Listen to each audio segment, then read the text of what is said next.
In front of our regiment's positions, Gobel's screamers began to appear more and more often. "Russ, surrender. Resistance is useless." They shouted hoarsely into their mouthpieces. We knew that the Nazis had a great superiority in manpower and equipment, that they had managed to cut the city into two parts, to deprive us of land links with the big land. But we also knew that the defenders of Stalingrad in all areas are actively defending. Do not give the invaders rest, neither day nor night, inflicting short but sensitive blows that keep the Nazis in suspense around the clock, exhaust them morally and physically. Our fighting skills have grown. The soldiers successfully apply new tactics of close combat. Small assault groups. That in general, not from a sweet life came screamers to persuade us to stop resistance. They lost their faith in easy success, and the combat initiative slips out like a piece of ice from a hot palm. No matter how hard you try, all the drops between your fingers will go out. It is not without reason that the Hitlerites stopped rushing headlong, at full height into the depth of our defence, into the fire sacks. But though we accustomed them to crawl vipers on the Stalingrad ground even in the hours of calm, it was impossible to weaken combat vigilance. Vipers' bites are poisonous, and the Germans had not given up direct attacks. Our division was fighting for Mamayev-Kurgan. Battalions of the 1047th Regiment were digging into the enemy defence on the eastern slopes of the mound. Fierce fights broke out here and there. Our assault groups made short fighter strikes. Me also presented his tactical novel. It created a large density of fire with the help of roaming hand machine guns. At the right moment, light machine guns were thrown out on the berm, and with concentrated fire suddenly overwhelmed the approaches to their trench. For our assault groups, they were more dangerous than any pillbox or bunker, because they suddenly appeared and just as quickly disappeared. Yes, fighting with itinerant machine gunners is the first task of a sniper. "You," said the battalion deputy politician senior political officer Yablochkin, having met me in the infirmary where I came for dressing. "You can't do it alone," I replied. "I know," he agreed. "That's why here's a Komsomol assignment for you. Here, at the infirmary, pick up among the wounded fighters marksmanship shooters and prepare them for the fight with roaming machine guns. Understood?" "No." So I got the order to create a sniper school out of wounded soldiers.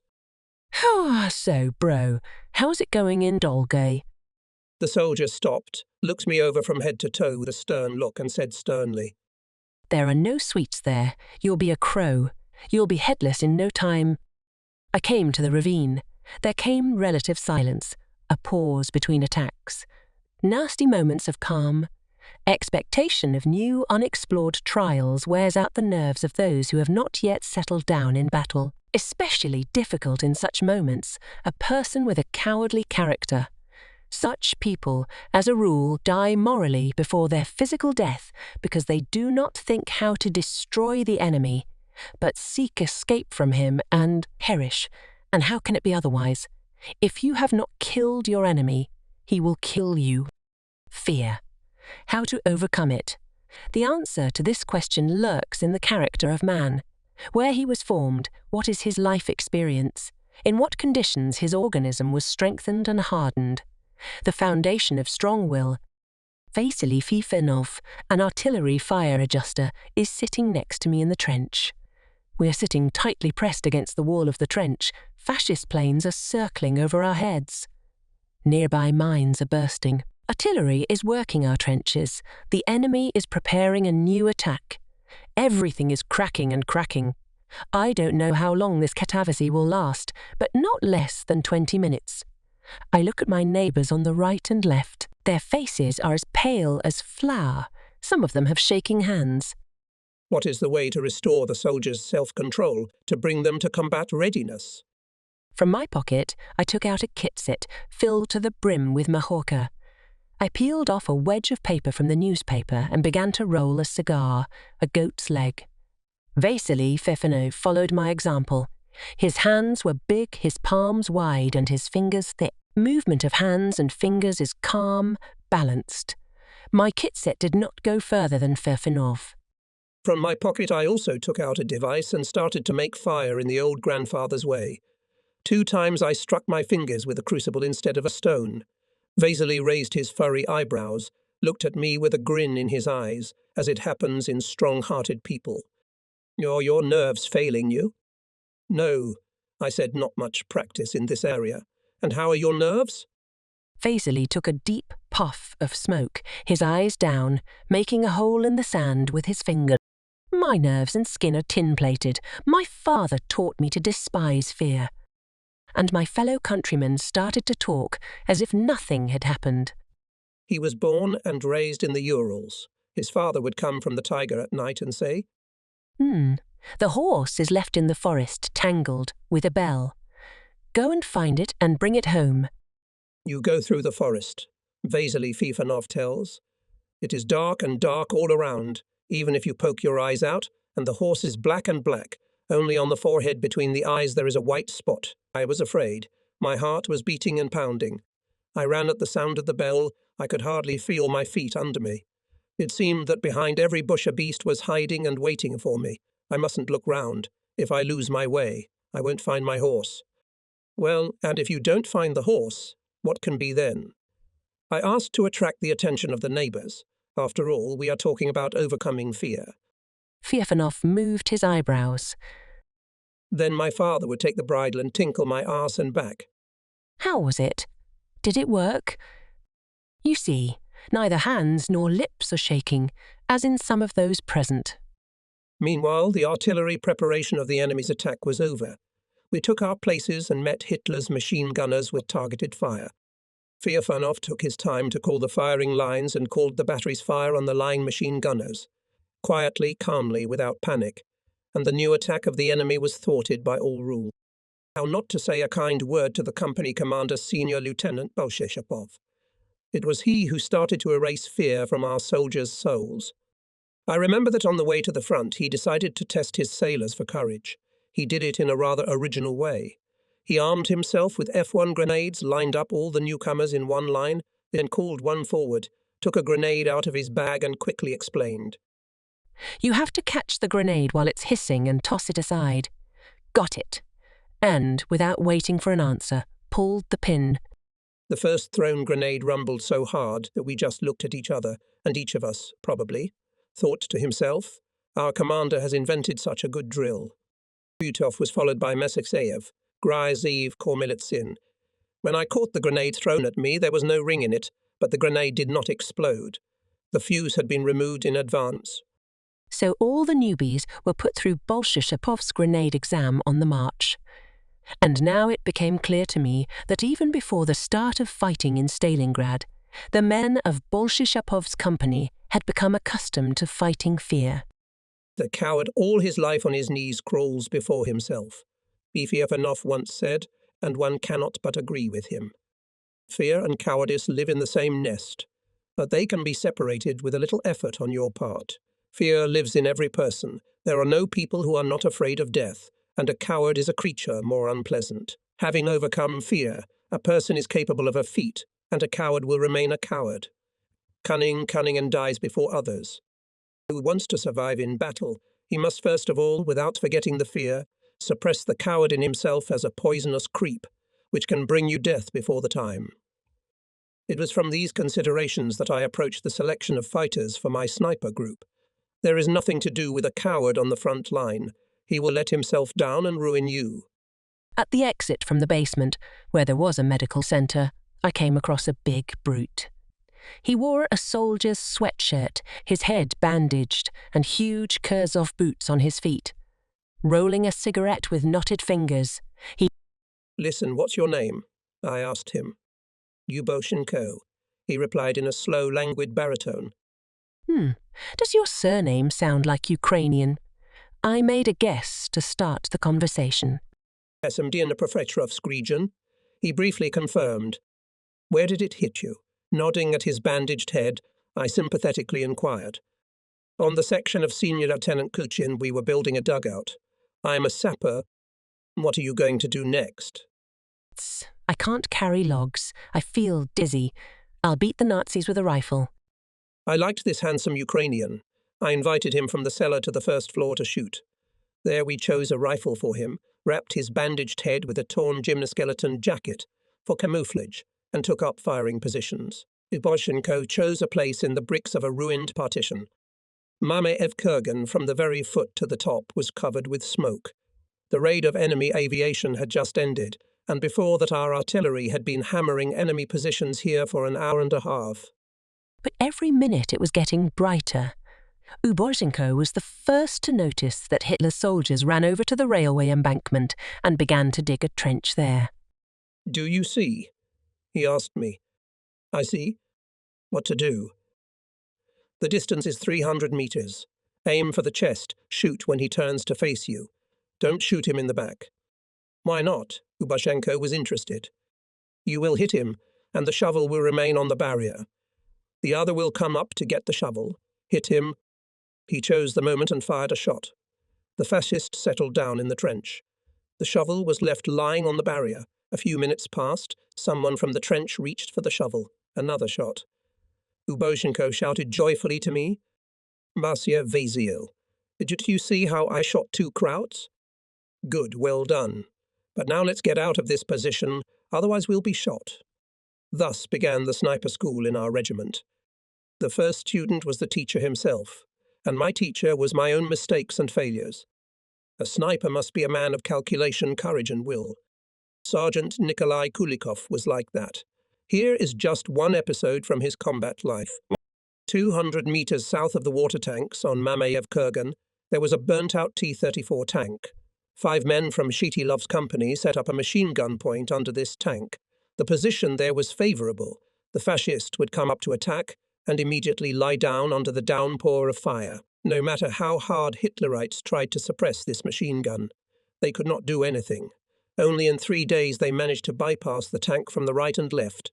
But the telephone connection with the garrison of daredevils under the tank was preserved, and there was a signal from... The mood is cheerful. We have taken a circular defense. We need grenades, machine gun, ammunition, reported Petty Officer Volovatik. Who will deliver boxes of ammunition and grenades under the tank? Company Commander Shitilov asked. Next to me stood Sergeant Abzelov, Sergeant Kulikov, and the gunner of the 45mm gun, Yakut Gavril Protodyakonov. Each of us thought over which way to get to the tank. We had to crawl right in front of the fascist positions, at a distance from the aiming fire of machine guns. The terrain was open, only craters and corpses of dead soldiers. We had no time to think about it when the liaison of the regiment commander went on this way. He was moving slowly but persistently, pushing ammunition boxes ahead of him. It began to get dark. Where the liaison crawled, something rattled, then crackled machine guns. Volovatik called again. Nikolai Kulikov answered the phone. "The contact is wounded. We must help him out." Was heard in the receiver. "I see," Kulikov answered. Volovatik recognized him by his voice and pleaded. "Kolya, dear, I need ammunition and grenades. Bring them." Volovatik did not say a word about bread and water. "I'll be with you in a moment. Put the samovar on. Prepare a snack. I'll bring you a drink." Kulikov replied. It was drizzling cold autumn rain. Nikolai took off his mackintosh, put it on the bottom of the trench and commanded, "Give here ammunition, grenades, food, and keep it quiet." We stacked everything, tied it up and dragged it along the bottom of the trench, making sure it didn't rattle. "Now give me the rope."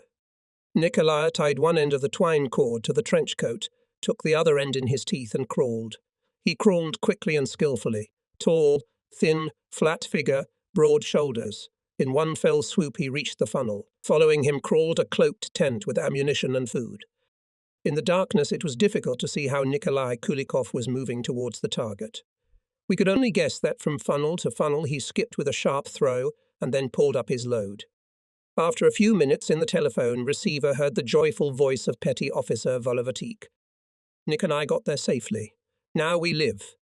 Till morning Nikolai Kulikov made several more trips, led under the tank the replenishment of machine gunners.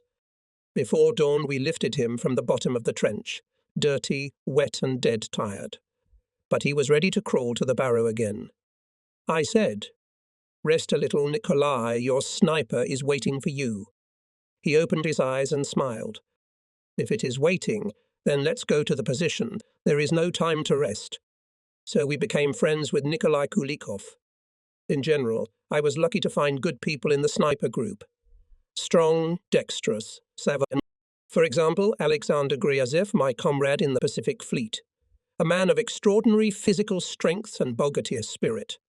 Back in the days of fighting in the area of the metal factory, we used to joke about Griesi. Nerty take, Sasha, the roll of the carriage. What for? He asked nonchalantly. Close the hole in the wall. Sasha just as nonchalantly turned over the axle with heavy wheels and rolled it to the hole. After that, we were free to walk around the shop. Sasha used an anti-tank gun to fight with fire points in the bunkers. He skillfully chose positions and hit directly into the embrasures. It was great. Once Sasha Rutov, Ashri Tigerlov, as his friends nicknamed him, decided to play a joke on his namesake Gryazev. He brought a 6mm iron bar, threaded it through the trigger guard of an anti-tank gun, girdled the column and twisted the ends. It is easier to bend iron than to unbend it. Whose strength will prevail? The sun was hurriedly rolling down the slope and had already reached the top of the mound when Alexander Gryazev emerged from the ruins like a bear from a day he was on duty in the combat guard. He came, looked around, and with his usual calmness, like a child after his favourite toy, reached for his anti-tank gun. And it is tied. Sasha, of course, understood the joke of his comrades at once, but pretended that he did not notice anyone here, only muttered to himself. Well, my friends, they found time for fun. And just as calmly he bent down and took the rod by its protruding ends. Sasha's neck reddened, veins swelled, poured blood. The metal, resisting, creaked, snapped, and obeyed. The bar flew aside with a clang. Dinner was brought. The snipers gathered in the blacksmith shop. Rutov and Gryazev, the two Alexanders, sat side by side, eating in silence. There was a strong, good friendship between them. They could sit side by side for hours without saying a word to each other. Dinner came to an end. Spoons were hidden behind the shins of boots. Kettles were collected and sent to the Volga to wash. There was no water closer. Well, brother sailors, after the bread and salt, it's not a bad idea to have a smoke, suggested Orim Vasilchenko. Gryazev and I don't indulge in it, said Rutov. There's no benefit from Makorka, but a lot of harm. This for some reason hurt Gryazev. He turned to Rutov. Well, it's a different matter. It makes sense. They'd already risen and stopped chest to chest, 2 heavy men of 6 pounds each. What's the point? Well, here's the point. Suppose the fascists rush at us, and we, so to speak, for tactical reasons, withdraw to the prepared positions. The fascists will grab your armour piercer, and it's tied. And they can't eye it. That's how your gun will be saved. Gryazev took a step back, smiled and decided to cheat too. Thank you. Let me shake your kind hand for such a favour. Sasha Rutov realized what gratitude was coming, spread his legs wide and gave Gryazev his palm, wide as a shovel, calloused with thick, humped fingers. They clasped their hands together. It seemed as if someone's fingers were about to crunch, but neither of them thought of loosening their grip. The scythe had found its way into the stone. 2 minutes, 3, 5, and they're still standing against each other, red, squat, breathing intermittently. But now the mighty shoulders of both began to shudder. Finally, Sasha Rutov gave it. Let's go, or my arm will fall off. Gryazev immediately unclenched his fingers, and we saw drops of blood seeping from under Rutov's fingernails. Damn gorilla. He could have crushed his hand. Ryajev's smile. Your shovel won't even take a press. Then they hugged each other and went to their corner. With those big strong hands, Gryzin and Rutov deftly held sniper rifles. One day Misha Masayev and I were returning to my company from the left neighbour. We walked among the ruins, along paths barely visible. We were afraid to run into a minefield. Here, in front of the hardware factory, our and German mines are more dense than potatoes in a vegetable garden. And the company commander, Senior Lieutenant Bolsh, Shapov, stands near the machine gun. We hear behind the wall the fascists are having fun. They are celebrating success. They again occupied here one shop.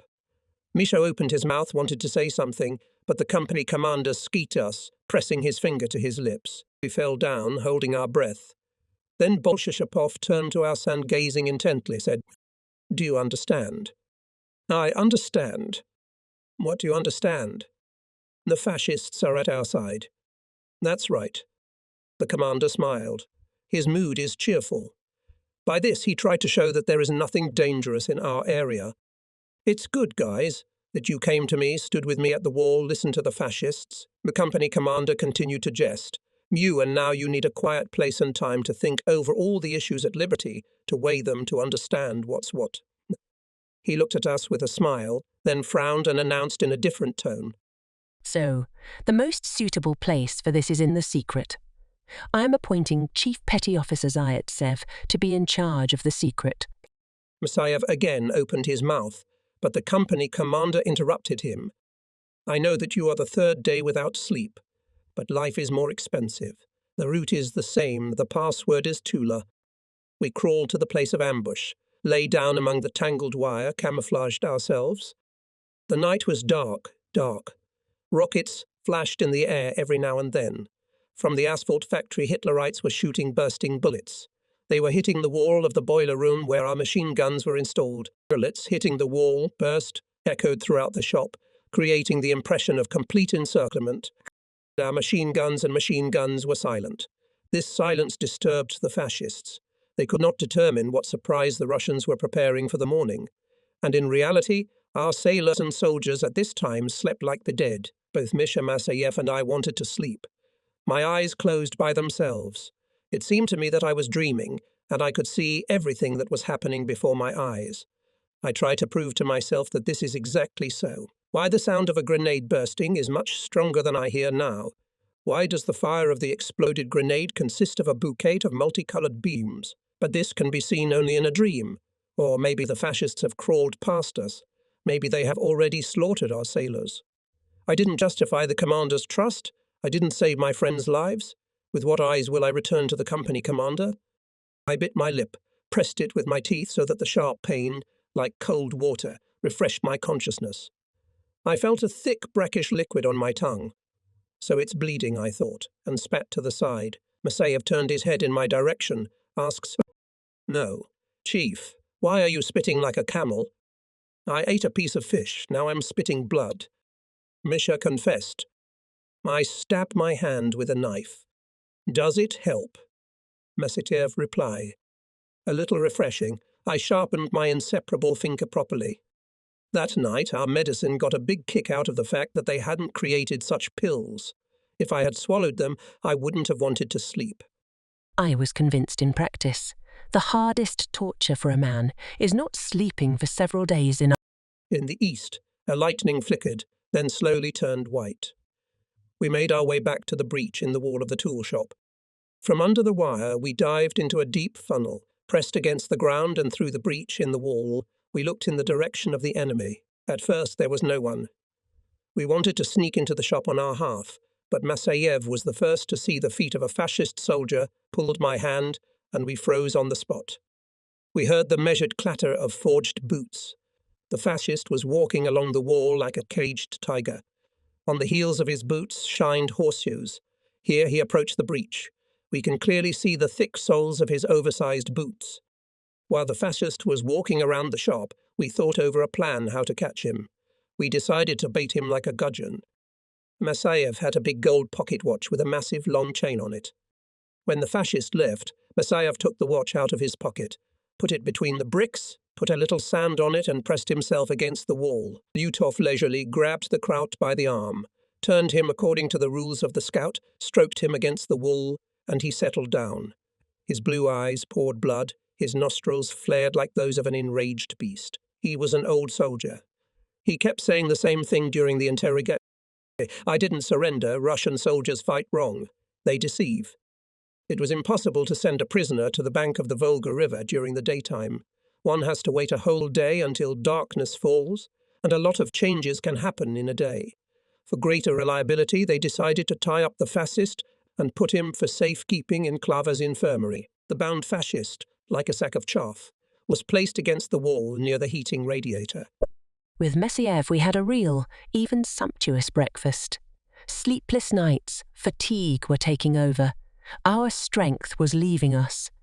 Senior Lieutenant Bolsheshapov gave us 3 hours to rest. Masayev went down into the cellar, opened the iron door, pushed himself into a corner among the severely wounded soldiers and snored. Nicholas Logvinenko came after me and dragged me to the battalion Commander Captain Kotov for a report. The senior adjutant grabbed his papers, and all three of us began to sneak among the ruins in the office of the metalware factory, in the basement of which was the headquarters of the battalion. The cellar room is large. There were double iron doors on the east side. Near the wall stood a two-desk clerical desk of dark colour. Between the wall and the desk was a black velvet upholstered sofa. There were telephones in leather bags on the desk. A tall tower was visible from the cellar window. From the height of this tower sniper, artilleryman Vasily Feofanov adjusted artillery fire. He kept in touch with the artillery command centre by radio.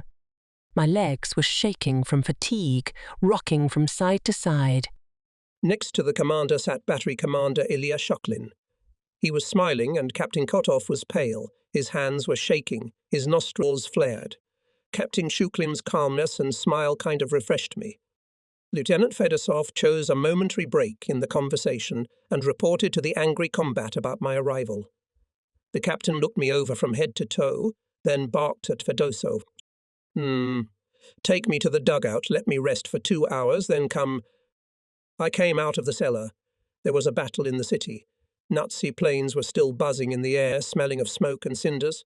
2 anti-tank guns were set up near the wall. A broad-shouldered, cheerful soldier was hanging around them. He greeted me like an old friend. "Let's get acquainted," he said in broken Russian. "Gavril Dmitrievich Protodyakonov, a Yakut. The commander, 6. Fascist tanks must be beaten here. And who?" I named myself. "I know you well. You need a lot of sleep. Come to my pit. I've got a sack, a pillow. We'll sleep well together." Gavril led me to his dugout, and I laid down on his bed made of planks from shell crates, but it seemed softer to me than any feather bed. On 24 October, our group of snipers, Gryazeev, Morozov, Shaikin, Kurikov, Dvoyashkin, Kostrikov, and me, was transferred to the site of the neighbouring regiment, the eastern slope of Mamayev Kurgan. We were assigned a site at height 102.0, the most inconvenient and dangerous. The trenches were dug on a slope, the distance to the fascist front line, 150 metres.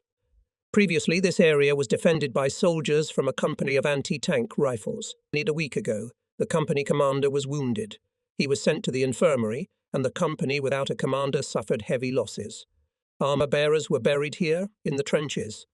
Now there were only 2 men left in the company. From time to time they crawled from the armoured fighters to the machine guns and fired in the direction of the enemy, making it look as if everything was all right here. There were a lot of people. Not far from the heights a spring was beating. Fresh, clean water beckoned to the fascists, and they, as the guide of the regiment told us, seeing no danger from the armoured fighters, began to come here in the morning with cans and thermoses. You can expect them to organise a collective washing here. A good object for snipers, I thought, and asked for a guy. "Before dawn, lead us quickly to the place." The guide replied, "You can't go fast. Before dawn, the fascists throw a grenade into every crater here.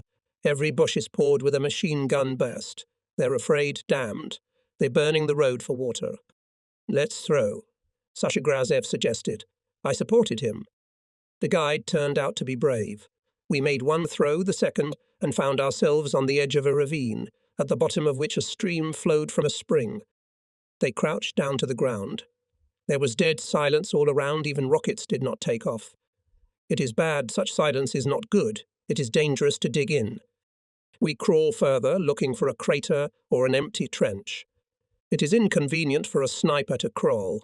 The rifle thrown behind the back falls down every now and then. We have to stop and correct it often. And here we have to protect the machine gun from sands is a misfortune for it. We descended to the bottom of the ravine, pressed against a crevice, and then a fascist machine gun burst. Well, now we can act more boldly under this noise, I thought.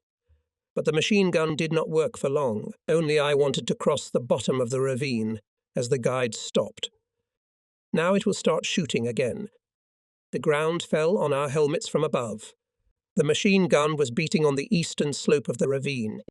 Now, as soon as it goes silent, immediately dash across the ravine and hide behind that ledge over there, the guide said. Our company is there? They made a dash, hid. Where is the company? I'm going to look for it, said the guide. But first listen to my plan. I will advance and talk loudly, or no matter what, suddenly the fascists killed all ours and I will be captured. Or my own people will take me for a stranger. I'll shout, I'll call you, only then go. Understand? Yes. The two-hand machine guns are wrapped in a cloak tent, buried in the sand. In that place lies a German helmet crumpled by shrapnel. Look for grenades and ammunition in the same trench. 5 steps to the east and immediately to the right. There is a small warehouse. The guide left, we stayed where we were, hiding. We hear the guide's signals. Road, road, he repeats. This is a good Russian word. By it you can always recognize who is speaking, Russian or German. Germans can't pronounce this word. They make it Garoka. Even German scouts dressed in our uniforms fail at this word. As soon as he says Taroka, so he is caught. The guide's voice disappeared. Where are you, road, road? Why is he silent? Had he been so caught that he had no time to shout? Another 5 minutes passed, and here he is in front of us, out of breath. Anybody there? I asked. Yes, 2 of them alive, waiting for your help. The Krauts, 50 of them, have accumulated since evening against them. Come on, let's go quickly. Let's prepare a meeting for them. Me. Sasha Gryazev got hot. Don't be in a hurry, I told him. Leaving the extra load in place, we rushed forward with only automatic rifles and gas mask bags full of grenades. At the first machine gun stood an armoured gunner with a beard. He had no time to shave here. Nestling against the edge of the barrier, he was looking at the enemy. Here, what attracts you there? I asked him. Without stopping his observation, he replied, The Germans, and after a moment's silence, he showed. Look, do you see silhouettes against the background of the dawn? They are preparing to make a run to the corner trench. There they have a platform for a mortar. They want to cover the moorings of our boat, crossing with mines. Bastards! Sasha Gryazev couldn't stand it. I can see them well. Give me a couple of anti-tank ones. Sasha became furious. I must cool his ardor a little. I take his bear's paw and calmly say, You're going to throw grenades. A fight will break out. We're few, and we don't know how to maneuver yet. Tell me, Chief, what should we do? Firstly, to study the situation and maneuver conditions. Secondly, to choose firing positions so that we could shoot the fascists in the trench. Why only in the trench? They have a limited view from the trench. They can't see where we're shooting from. This trench can make a good trap, like a firing corridor. If necessary, we'll block this corridor with grenades. Understood. Sasha agreed not very willingly. With the dawn instead of morning birds, bursting bullets clicked everywhere. The lead of machine gun bursts whistled. Our sniper posts were positioned in the front line of defence. Their task was as follows. As soon as the Germans would rush into the attack, first of all to put officers out of action, then to destroy the leading soldiers and grenades, military equipment. And yet Sasha Gryazev took a bag with anti-tank grenades, threw a machine gun behind his back and crawled to the fascist machine gun under the cover of which the soldiers were gathering. Approaching stealthily, he threw 2 anti-tank grenades. As it was to be expected, an unfavourable for us fight ensued. Hitlerites bypassed our group from the right and left. We were almost cut off. The only way out of the encirclement was shot by dense machine gun fire, so there was no point in retreating. We remained under siege. 24 hours passed, too. We held on. Sniper fire forced the fascists to give up their forays to the spring. They lost many soldiers on the mortar platform, from which they did not manage to make a single shot at the boat berths. During the night, the commander's liaison officer sneaked to us. He brought an order from the division command. Hold the positions until the last possible opportunity. We can't leave the heights. Autumn is the same everywhere. The weather changes constantly. The sun warms up, then a cold rain drizzles, then the cold stings and icy grits fall. That's how we sat for 2 days surrounded, not letting our weapons out of our hands for a minute. Sometimes it would rain in the evening, and by dawn the steppe wind would blow. Oh, how unhappy such moments are. You huddle in the corner of the trench, and when you are almost dead without movement, the overcoat's hollow will freeze to the ground. Hitlerites more than once slid down the slope to our trenches, and then we pelted them with grenades. Grenades had to be thrown far away, so that they could not roll down the slope back into the trench before the explosion. Here Gryazev's long, strong arms came in handy. Sasha walked along the whole line of defence like a watchman in a vegetable garden, and as soon as the fascists came within throwing distance, he raised his long arm with an anti-tank grenade and threw it precisely into the target. At first there was dust and smoke. Then everything dissipated and we saw the results of the explosion. Not bad results. The third night was coming to an end. Not a single star in the black sky. Heavy clouds seemed to have crushed all living things on Mamayev Kurgan. The front line of the Germans is 100 metres away from us. Now things we can hear how there, in the trenches, kettles and metal mugs are ringing. Soldiers are tapping heel to heel. They are knocking mud off their boots, warming their feet. You can hear everything, but you can't make out speech. Since childhood we didn't learn a foreign language. We ran away from lessons, and now we scold ourselves. All night we watched the enemy's behaviour. We couldn't sleep. Once in a while we looked back at the Volga. The wind rippled the black surface of the Volga water. The cold light of the sky made us sad. Clouds of blue mist slowly crept over the ruins. From the penetrating pre-dawn wind it was getting colder and colder. In the trenches of the enemy began to revive. Small groups of German soldiers began to get closer to our trenches. We took sniper rifles and dealt with them without much difficulty. They did not succeed in surprise. We had to wait not long for the return blow. The ground in front of our positions was ruffled by a downpour of machine gun and machine gun bursts. We left the firing zone, and soon our targeted sniper fire silenced the machine guns. And here the grenade launcher Sasha Gryazev was on the start again. He turned round slowly, brought his arm round, bent one knee as if he was winding up a tight spring, and threw a great... He was a master. I asked Gryazev to give me at least one grenade. No, don't touch them with your short hands. He said, you must take care of grenades. For 3 days Gryazev threw a lot of grenades, killing dozens of fascist soldiers. Sniper bullets and grenades helped us to fulfill the order of the division commander. We did not give up our positions at height 102.0, and to all appearances we were to hold here not one more day and not one more night. No one thought about withdrawal. For the 4th day already we are under siege. We waited for night to take new posts and... At last the rays of the setting sun coloured the puffy clouds bright pink. The engines of fascist aeroplanes stopped humming in the air. The clouds over the city darkened, but the dawn glow was still visible on the horizon for a long time. Only by midnight we finished the equipment of sniper posts. I wanted to sleep and drink. The Germans cut off the approach to the spring with a mine barrier, but we also did not let them near the water by machine gun fire and sniper rifles. That night dinner was not delivered to us again. We were tormented by hunger, but stronger than hunger was thirst. Our mouths were dry, our tongues were heavy. We did everything in silence, understanding each other without words. From the look and behaviour of my comrades, I understood without explanation. They all asked for rest, at least to lie on the ground, to gain a little strength. I gave the command to rest, and myself together with Kostrikov remained in the combat.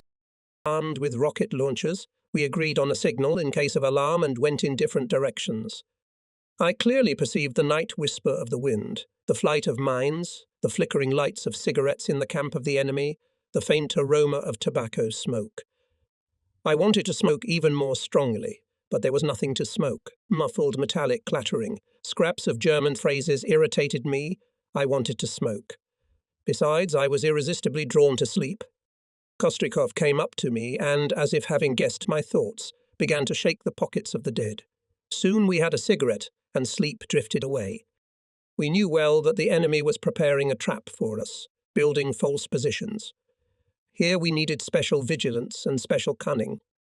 I stuck the shovel into the ground all the way down, put my ear to the end of the spade, like to a telephone receiver, and listened. The shovel in the ground, like a palm on a human chest, transmits to me the tension of the ground at the top of the mound. Somewhere in the distance, a stone is being chiselled or a stake is being hammered in. A little further away, something weighty is being dropped on the ground, perhaps food crates or sandbags. No earthworks are heard, but very near the footsteps, Hitlerites loudly knock on the ground-forged boots, pass along the trenches. This is a change of guards at the firing points. After a while I woke up the sniper Kulikov, who was sleeping nearby. He jumped up as if scalded with boiling water, grabbed his automatic rifle. Where are they crawling? Nowhere. It's just time for you to be awake. A German machine gunner on duty appeared on the heights. He was a newcomer. It was easy to shoot him with a rifle with an open sight even in the dark, but I did not bother my comrades. Again, there was a comparative calm. I went round the sniper pairs. My friends had long since changed and curled up in a lump in the trenches, were resting sitting down. I went back to my partner Nikolai Kulikov. I decided to sleep a little. Soldiers' overcoats were lying in the trench. Their owners have long been sleeping in the ground on the Mame of Kurgan, and the overcoats were left to their friends. Burying my head in the overcoats, I sank into sleep. Nikolai stood at the machine gun. He was afraid to sit down. If you sit down, drowsiness will creep up unnoticed. It was better to drive it away standing up, even if the bullets whistled overhead. Before dawn, as agreed, Kulikov woke me up. Worst of all, without water. I thought it would be easier at night, but there's no way. How was the duty? I asked. It was all right. It was getting brighter by the minute. The snipers came up to me and each one asked, "And today there will be no water." "We'll endure it. It's no big deal," I consoled my comrades. Their lips were chapped, their faces were shriveled. And suddenly a light flashed in Kostrikov's eyes. The soldier ploughed to the bottom of the trench, spread his legs wide, threw his head back and shouted loudly, "Brothers, water?" He smiled happily and was silent. We looked under his feet and saw nothing. "Well, tell me, where is your water there?" Kostrikov narrowed his black eyes. Where is the water, you ask? And over there how many fascists are lying around, you see? So what? Gryazev replied in his thick bass. "So they have water in their flasks. We should search the dead." "Reason," agreed Kulikov. He was the most thirsty of all. "It's always reasonable," said Dr. Voyashkin, "but such a sortie must be covered with fire." Aye. Kulikov and Voyashkin immediately moved to their points. Hardly had I time to press myself against the rifle butt when helmets flashed in the sight. A few seconds passed, and the fascists threw a machine gun on the berm and opened fire. Shifting my rifle, I fired. The machine gun fell silent. No fresh head appeared at the machine gun, and it became clear to me. I was being followed. I had to change my position, leaving the helmeted scarecrow in my place. I took my trench periscope and began to move along the trench to the other scarecrows to replace one of them with myself. In the meantime, Gryazev and Kostrikov were finishing their operation, a sortie for flasks. They chose a place near our old CP. That's what we called our assembly point, our foxhole. When it was necessary to gather, my cap went up. This time, however, it was Kostrikov who put up his pilot's cap. I didn't even believe that they had done it so quickly. But when I came to the CP, I saw 5 tanks on the tent at Kostrikov's feet. There was some rusty, bitter liquid in them. In a good time, they would not have touched it, but here they swallowed it greedily.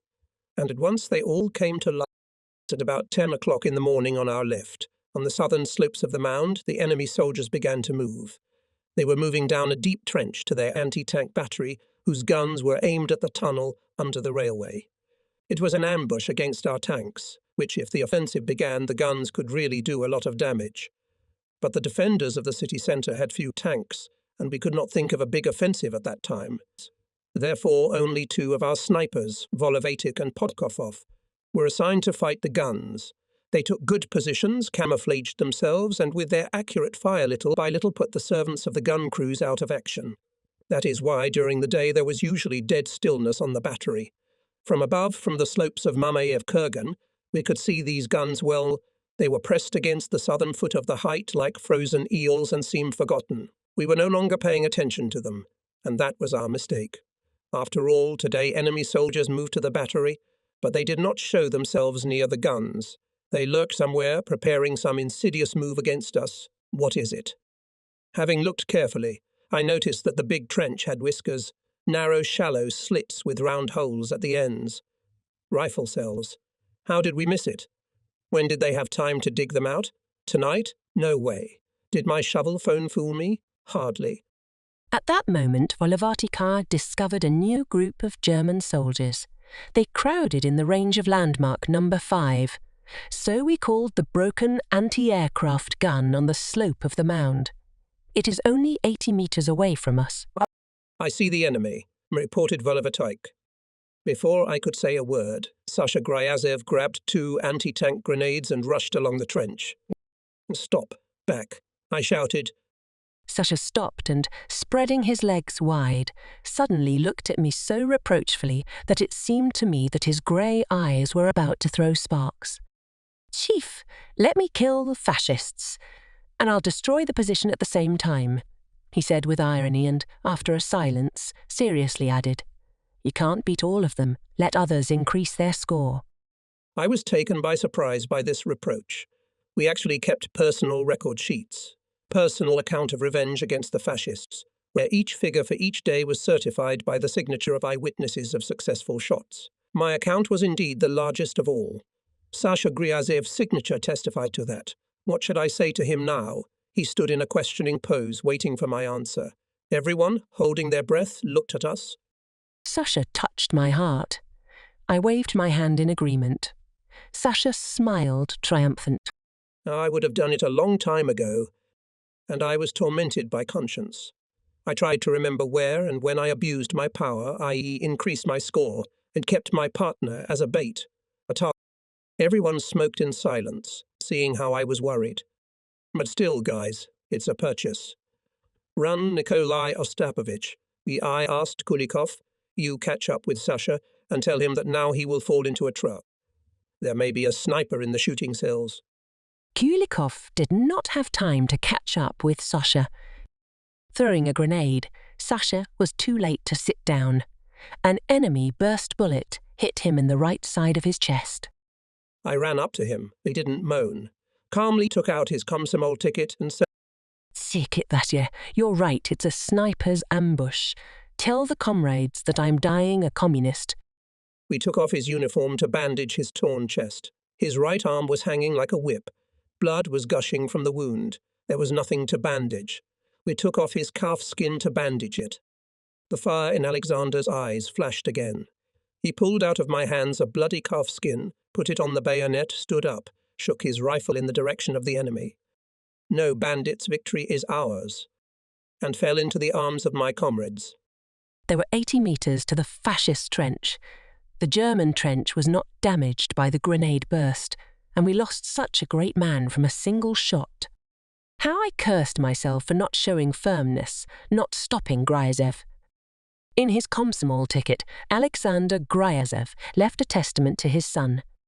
Not that patriot who talks a lot about the motherland, but the one who is ready to give his life for it. "For the sake of the motherland and your life, my son, I am ready to do anything. Grow up, my dear little boy, learn. Love your motherland not with words. Love it with your labour." On Sasha's grave we swore to avenge the fascists for his death. That day was hard, though the Germans did not make strong attacks. They did not bomb from the air.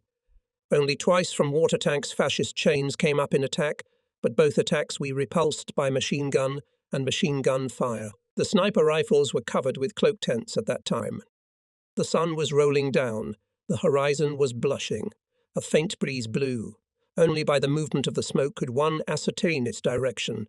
The rusty dust lay in an even layer on the ground on our shoulders. At last night came. Black and blue velvet moulded the east, and in the west a bright streak of light glistened. I looked in that direction in a kind of stupor. The death of Sasha Gryazev had crushed me. I didn't want to eat, drink, or move. Only my ears automatically noted what was being done in the camp of the enemy. Near the railway, there was a metallic clang. Probably the enemy's artillerymen were repairing their guns. The shouts of the officers on the heights were well heard. The machine guns on duty rattled there. The bastards were afraid or were amusing themselves with empty firing. Suddenly a thick fog descended, even if you could not see. It cheered me up. Such darkness helps the spies. They can come here for their tongue.